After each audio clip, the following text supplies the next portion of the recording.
Liveline on RTE Radio 1 with Kia. Going electric? Plug into the Kia E-range of EVs and PHEVs. Kia. Movement that inspires. 1850 715 815. Hello, good afternoon, and you're very welcome to Liveline. 51551 is our text number. People seem to be baffled by the confusion. Jenny, good afternoon. Good afternoon, Joe. How are you? You were listening to the Minister for Education, Norma Foley. Are you any the wiser about what happens to a child who comes in beyond third class and beyond, not wearing a mask? Are you any wiser what happens? For me, Joe, the thing that really stands out is just where has the choice gone? I mean, you know, for a child who decides, for whatever reason, on a particular day, that they don't want to wear a mask, where is the choice for that child? Well, the choice is stay at home. But what about their education rights? What about their education needs? What about their friendships? What about their peer groups? And what does that feel for? How does that feel for that child? And is your child gone into school today? My child's gone into school today, not wearing a mask. And is he as in we move forward, inherently, like a child could decide on any particular day that they don't want to wear a mask. They do want to wear a mask. I know my own mother, Joe. She's fully vaccinated, got her boosters there the other day. She has asthma and struggles herself under a mask. She was in there Christmas shopping, and she actually ended up coming home because she was so uncomfortable being in the shop. But she still wore the mask. So I'm trying to get into the head of a child who, you know, now is being forced to wear a mask when they might not want to on any given day. Where is that choice? Well, Jenny, do you know what's happened to your child who turned up to school without a mask? Which? What happened to your child this morning when he turned up to school not wearing a mask? Well, my child is in school today, and I think, you know, the message, I did speak to the principal last night on it, spoke to him and told us what our position was. But, you know, I mean, the directive is coming from the Department of Education, and that masks are going to be mandatory. So it's leaving schools in a very difficult situation for, you know, in regards, when it comes to families that don't believe that masks should be mandatory in schools, that it should be left up to the families, the discretion of families, the particular child involved to have a choice as to whether they're comfortable wearing a mask in school for the whole day. Well, my particular child, Joe, you know, needs to have regular breaks, right? Now that's, you know, and in regards to having to provide a medical certificate for that, there's no medical, you know, there's nothing medically there for my child, but you know, still he needs to have breaks. So I can't imagine so what how will you do if feel under a mask all day long. What will you do if he comes home with a note in the bag saying it is the policy that from third class on now, unless there's a medical exemption with a note from a doctor, that everyone has to wear a mask in everyone else's interests? What will you do tomorrow? I'm left in the uncomfortable situation then where he's going to have to go into school every day with no mask. And am I going to be left fighting that fight every day? Every day am I going to left having to say, to make a stand? Yeah, but they won't let him into school. But that's my big issue, Joe. My big issue is just where has his education rights gone? And why is my child being blocked from actually, you know, attaining that right to education in school with his friends just because he's not comfortable wearing a mask? I mean, where have we moved? I'm just shocked and disgusted by, you know, where we have arrived. Jenny, did you ask yourself, is it your choice or your child's choice? What we both said to him was that if he didn't feel comfortable wearing a mask, that we believed that masks shouldn't be worn at primary level, right? If he didn't want to wear a mask, he didn't have to, because that was our belief. We're all fully vaccinated, but when it comes to masks and children, you know, their emotional development is happening at different rates, Joe. You know, and it's going to be different. And even what really hurts with all of this is that I feel that the Department of Education, the government, have now pitched families against one another. Friendships. You know, if a child goes in tomorrow and they don't have a mask on and another child does and they're friends, what does that mean for that friendship between children? And would you wear a mask, Jenny? I wear a mask myself, Joe, when I'm going into the supermarket or any places where I'm required to wear a mask. I'm an adult. And I think that it should be adults that shoulder the burden of this pandemic, not children. And I think that it's just gone one step too far. And it's taking away the ability for parents and children to make a decision for themselves. But is it not the case that it's not our choice who should shoulder the burden of this pandemic? It's the pandemic's choice. But I don't believe that, Joe. Well, look at the numbers and look at the numbers. Children to be expected. Look at the numbers of children in primary school who now have COVID. Now, thankfully, most of them are asymptomatic or whatever. But look at but it means they are carrying it. The number of children in school. It's nobody's fault. Yes, and it's nobody's fault. It is a pandemic. It's not someone with a broken arm going in having to wear a sling because a broken arm isn't contagious. But a pandemic is. That's why it's called a pandemic. Yes, but up to now, schools have been safe, and up to now, we haven't had a new virus. Up to now, we haven't had 5,000 cases a day. Where does it all end, Joe? I don't know. Ask the pandemic. Yeah, but this is what the problem. That's the pandemic. The pandemic isn't linear, isn't sequential, isn't linear, isn't predictable. Up to a point. Anyway, no, your point is fair. Let me bring in Darren Lawler. Darren, you have COVID. Yeah, and if you just excuse the voice, I might. It's gone. Sorry, off the line. Orla, good afternoon. Hello, Joe. What's happening in the school-going community today? Well, I put up on my parents' WhatsApp group that I was shaking with anger. Why? And my child, I'll send him into school with a mask. I'll be the good parent that I am and do the right thing, as the majority of people will do. But how did we get here? How did we actually get here? How did we think that opening nightclubs was not going to lead us here? How did we think that having, matches with 50,000 people in the stadium was not going to lead us here? Didn't have to be a scientist to work that one out, nor a public health scientist. But all those decisions were taken, and now we are here. And now the children have to suffer. And how did we end up here? That's what has me angry. What has me angry is, if there had been a bunch of women with smaller children or younger children on a few committees, perhaps we wouldn't have ended up here. Perhaps we would have made decisions that would have not made us end up in this place where small children are going off to school today with masks. There's not words for the anger I feel. And I put up on my WhatsApp group, I said, you know what, lads, I'm taking to the garden today because if I meet anybody, I am so angry. I shall spew vitriol. So that's what I did. I took to the garden. And who do you blame? I blame lobby groups that wanted pubs and nightclubs open. I blame the lack of diversity in the government. That there was nobody saying, hold on, we have to prioritise the 1 million children in school. That has to be the priority, that they are not affected, that their childhood is not affected. We don't particularly need a match in Viva with 50,000 people.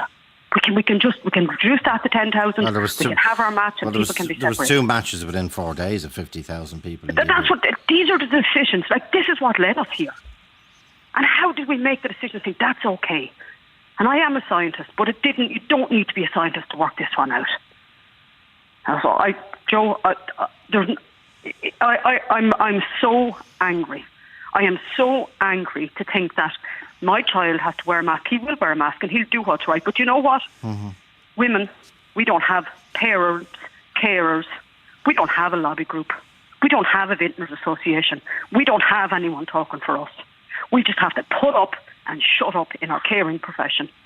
We have to do that as healthcare workers, as carers, and as people on the front line in teaching.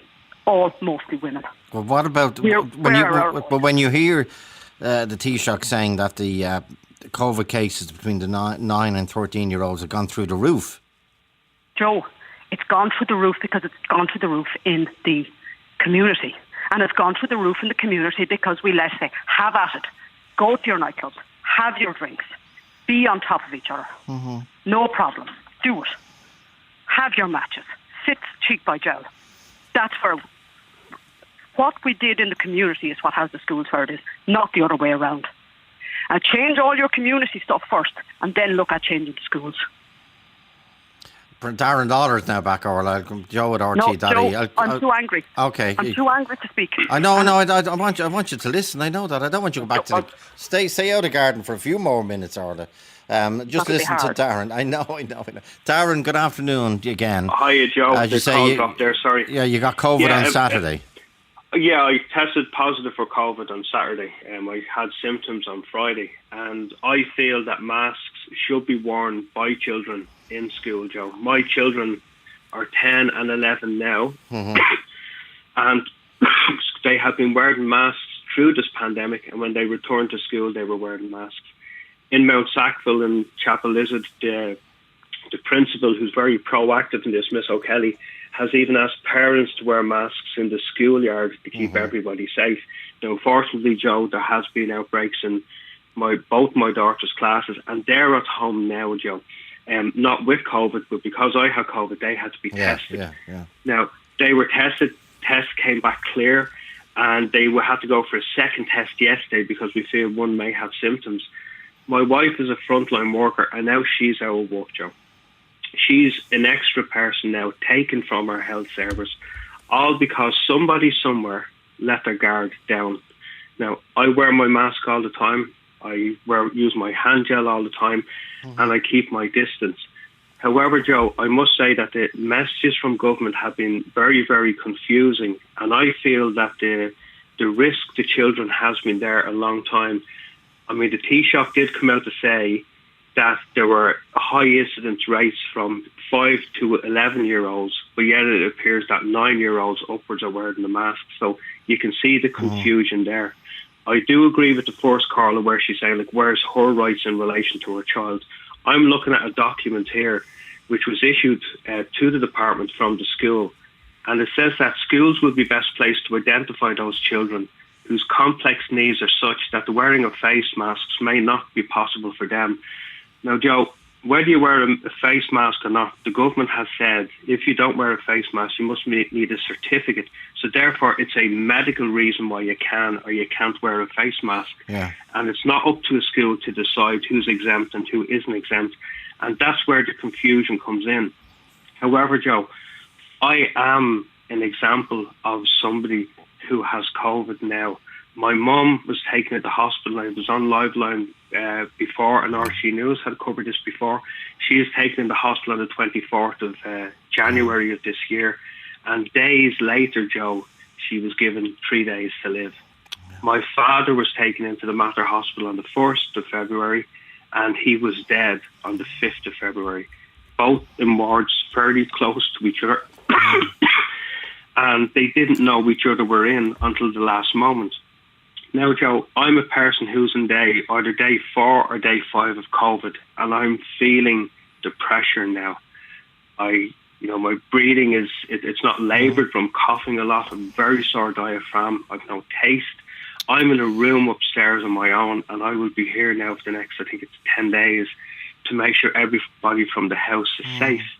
Now, children are people who have more contact with everybody because they're in the school, they're sitting beside their friends. But I do agree with the caller before that, Joe. If every single person was to wear their mask, keep their distance, get the vaccine, I'm double vaccinated, so I could maybe be dead now if I didn't have the double vaccine. So I'm thankful for that. And if all these football matches didn't go ahead, and if all these nightclubs and pubs weren't open, Joe, maybe, and just maybe, our children wouldn't have to wear masks in school, but my children wear masks in school. And can I just bring the conversation back a little bit? Because I just feel like we've moved into that space that I've just been listening to for the last almost 2 years. Like, we're all very aware of the impact of the pandemic. We're all very aware of the virus, okay? And just because you make a decision as a family for a child not to wear a mask in school does not mean that you're any unaware of the difficulty around it, or that you don't have any empathy for the families that are suffering, or anyone who's suffered under COVID, right? But the simple matter is that I believe that education spaces should be neutral spaces, and they should cater for all needs, regardless of whether a family has a medical certificate for an underdiagnosis of anything or not. right? And now they have moved into a space where you're doing right if you have a mask on your face, and you're doing wrong if you don't have a mask on your face. And I have an issue with that. I have an issue of the impact for the well-being of children and how it pitches children against one another. That a child feels that if their friend is not wearing a mask, that they're doing the wrong thing. Okay, well, let me put that to Darren about. Darren, Jenny says school should be a neutral space. Well, first of all, Joe, in relation to the education part, my daughters are not in school and they have been sent homework from the school and things to do during the day if they're able. So the right to education still exists. It just means that it's not happening in a setting where we are a risk to somebody else. Now, in neutral setting, Joe, in relation to neutral, are we talking like on medical grounds? Are we talking religious? Are we talking in law? The fact of the matter is we're in a pandemic and we have to keep everybody else safe. If somebody has a personal issue, which is just based on choice, and not based on proper reason, well, then we have to listen to those people. But it's important, Joe. And when you say, just to be clear, because I'm trying to anticipate the replies here and cut through them in terms of moving the debate along. But when you say reason, you mean medical reason? Well, what I'm saying, verifiable yes, medical reason. It's not. Yeah. If a parent. When does it? Yeah. Sorry, go ahead, Joe. No, if a parent, as in Jenny's case, they said we had a meeting and we decided he wasn't going to wear a mask. But there's no. But that's a choice, Joe. That's a choice, and it's a choice that will affect many other people. It's a choice that will affect many other people medically. Because the fact is, Joe, is that when you're not in school, my daughters will go back to school in wherever 10, 14 days' time. And of course, people are going to see, oh, look, their father had COVID, and maybe their test will come back positive and say they have COVID. But the fact is, Joe, this is resulting in people fighting for their health and other people fighting for their life. I know we all have to fight for our rights, Joe, and I know I can hear the upset in that lady's voice, and apologies for not remembering her name, Joe. Jenny. But the fact is, Joe, I'm sitting here today in a room. My daughters are sitting downstairs. So let's say they go back to school, and let's say I didn't know I had COVID. And let's say they're sitting down with no mask beside Jenny's son, who's not wearing a mask. That is a COVID bomb waiting to happen. Now, I do agree with Jenny when she's saying that as a parent, and I think I can take this from what she's saying, that she's best placed to know what it is for a child. But according to this document from the department, that a school is best placed to identify. A school is not a best place to identify any medical exemptions for anybody because they're medical exemptions. But if you choose not to wear a mask, Joe, that's one reason why you choose not to wear a mask, or for your child not to wear a mask. There are over 5,500 reasons now in the country why you should maybe reconsider that. You know, we're not trying to, I'm going to say we don't work for the Department of Education. Nobody's being denied their constitutional right to education. We have the books downstairs. We have everything we need. I can't teach the children. Fiona has to teach the children. So the right to education still exists. Nobody is breaching that right. All they're saying is it's a pandemic. They're doing now what they should have done earlier, is that children will need to wear masks going into school. I agree with that recommendation from Nevitt, and I agree with it being mandatory coming from departments. I don't agree in regards to, in terms of education at home is the equivalent of education in schools. And education with your peer group. Each child that goes into a classroom is a particular, is an individual learner in and of himself. But what do you think Jenny, I take that point. But Jenny, what do you think of Darren's line, which is, this is not about fighting for your rights, this is about fighting for your life? Yeah, but that's what I'm saying. Nobody is denying the impact of this pandemic and the reality of when people get sick. But I mean, as a family, we've all been vaccinated. Right, we've all been wearing masks. You know, my mother has had her booster. But the vaccinated where does it all end? Yeah, but the vaccinated and if you decide, can carry the virus. Even if my son was to wear a mask tomorrow, what happens when they start talking about mandatory vaccinations for children? Joe, I don't want him to get a vaccine. You're moving down. Joe, can I come in there? You're just making a point. Can I just make a point, Joe, please? I'm just picking up on words, and apologies for this, but where does it all end? I can tell you where it ended for my dad on the 5th of February, in a sealed coffin, Joe. My dad's ashes are downstairs in our living room because my mum's too afraid to take the whole thing home. My mum is in her house now with 5 tanks of oxygen where we can't go to her because we look after her. And the carers are coming in twice a day. She's very lucky to have it. So where does it end for her? It ended for her when my dad went, when my dad passed away from COVID. Talk to Joe on 1850 715 815. Liveline on RTE Radio 1 with Kia. Discover our 2-to-1 offers at your local Kia dealer. For more, log on to kia.com. Talk to Joe on 1850 715 815. And Joe at rt.ie. Darren is still there. Jenny is still there. Before we start talking again, can I just Jenny, try and bring back the point here for a second? No, I'm running this debate. Margaret is next. I'll come back to you, Jenny. Margaret, go ahead, please. Hello, Joe. I just feel that perhaps Jenny has a problem with her son wearing a mask. I'm not entirely certain that her son has a problem with wearing a mask. But be that as it may, I think that children will take their lead from their parents. They see their parents wearing masks. I don't think they're going to find it an enormous imposition. They've got used to social distancing, to being in their pods. They've got used to using their hand sanitizer when they're going in and out of shops. They bring it into school with them. I think the best thing to do is to let this run for a little while. School principals and school teachers are very sensible.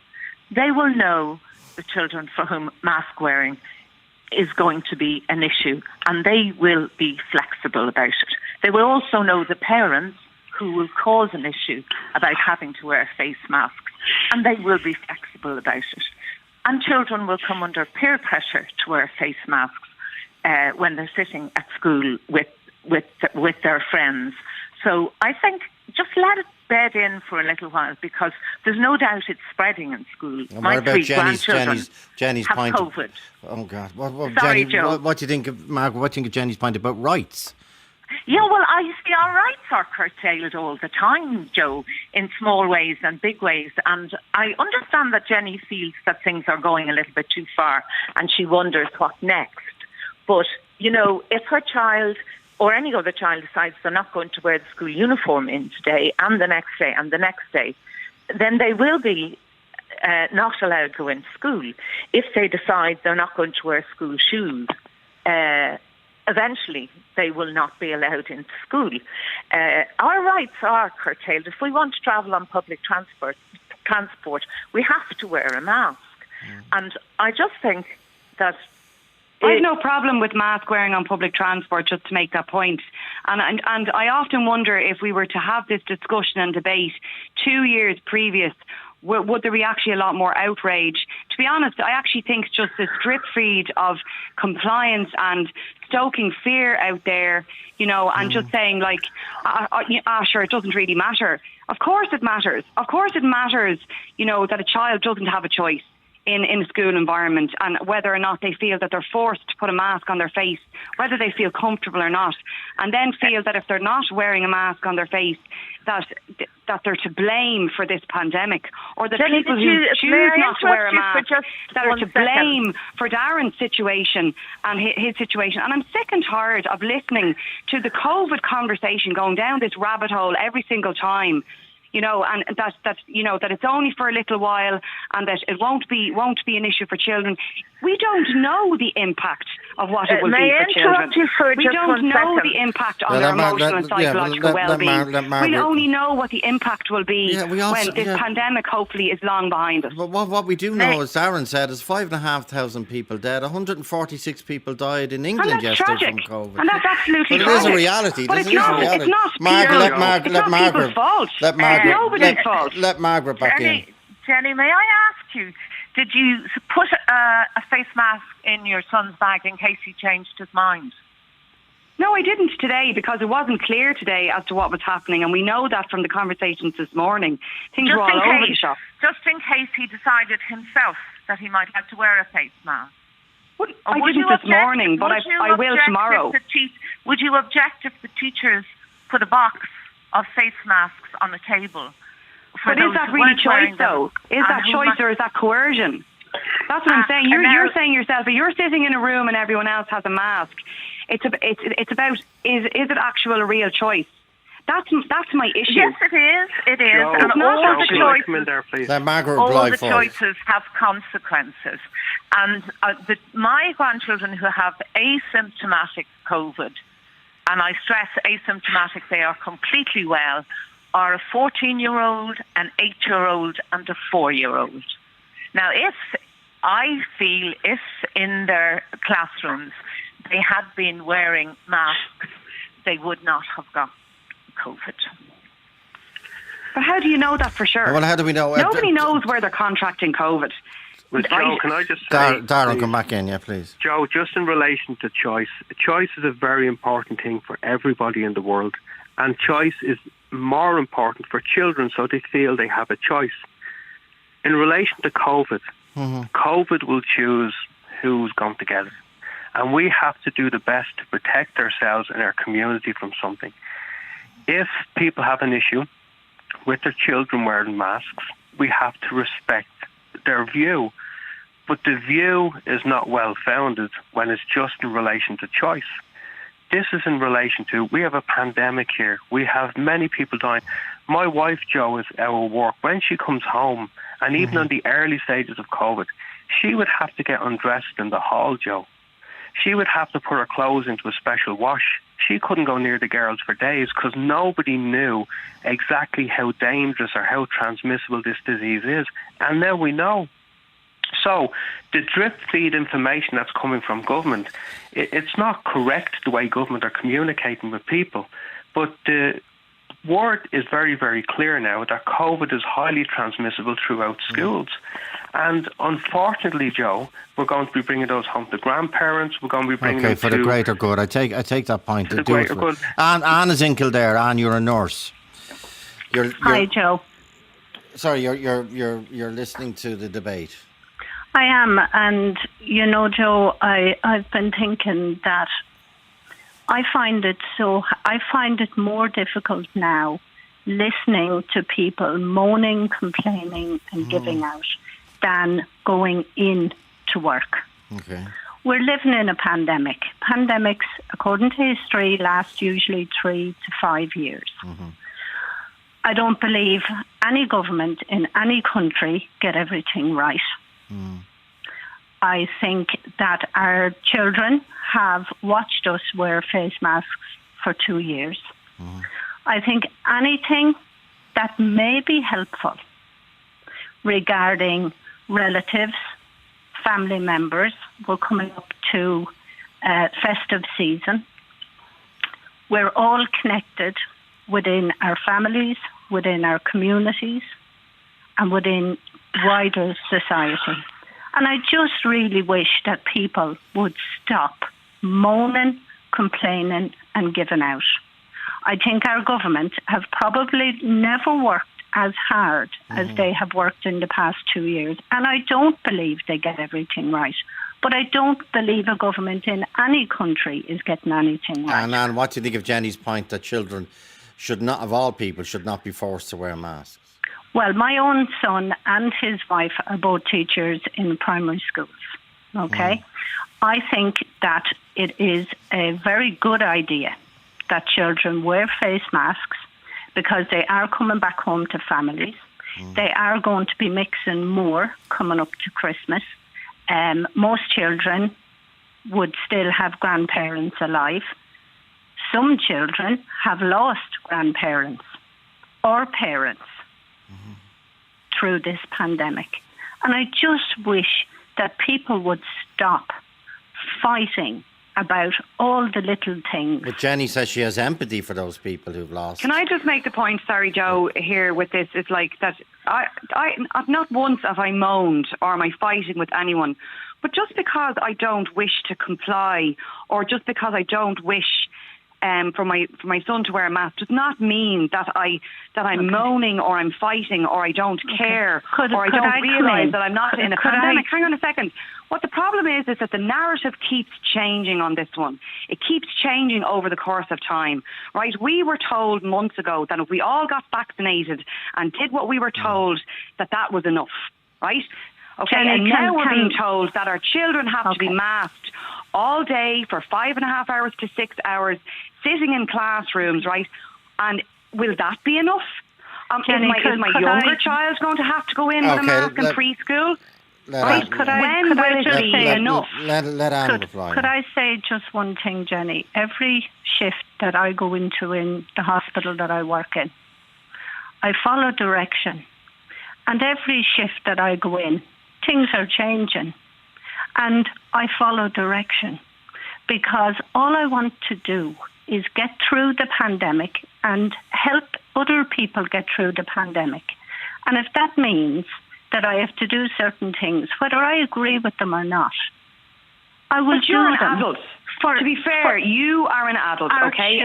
Children of 9 years of age with varying emotional capacity should not be expected to do what adults have done. I have no problem with adults shouldering the burden of the pandemic. But adults, I do have an issue adults with like children yourself, not having rights Jenny, over whether they wish or are comfortable to wear a mask on any particular day. But Jenny, adults make decisions about children's rights all the time.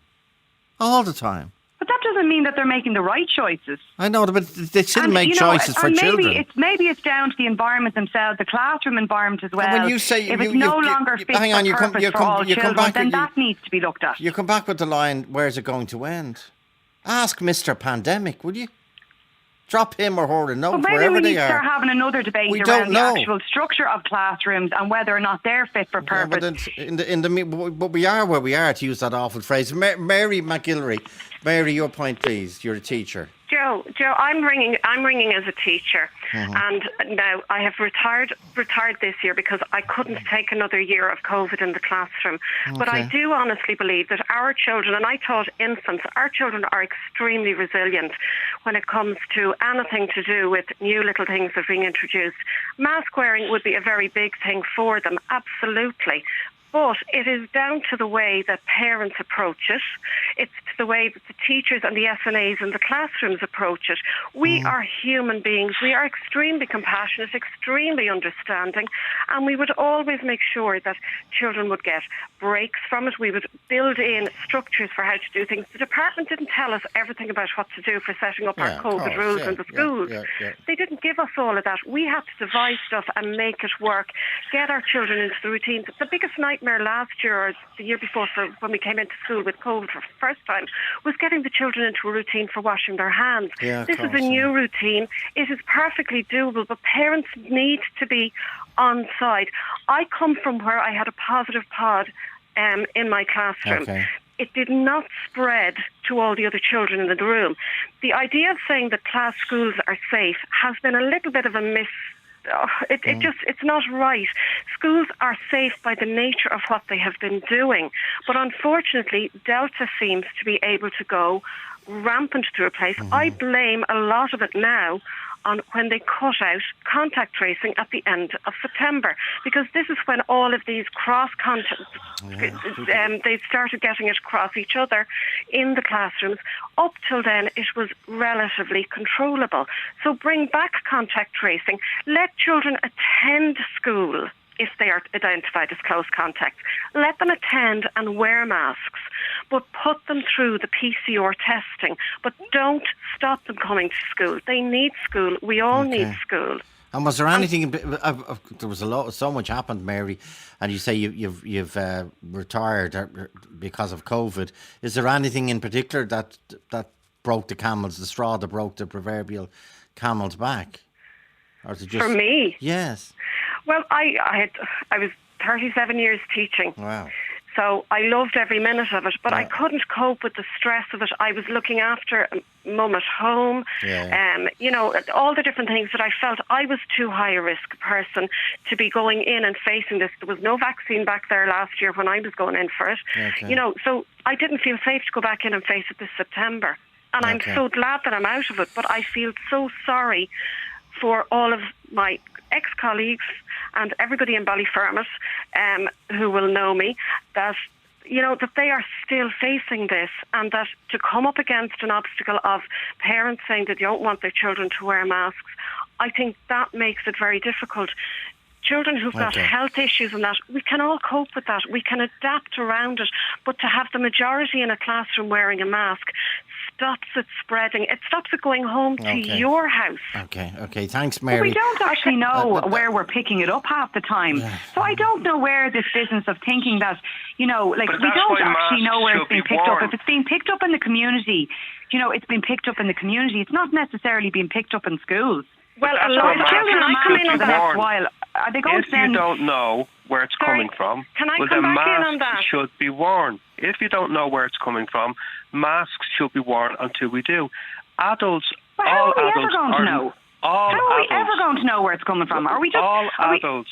Look, but we're never going to know. We've never known. I'm never going to be able to answer if you're going to shout over me. Adults are not complying with what they should be doing outside of schools. And now we're relying on the younger children to keep us safe because it's flying through the classrooms.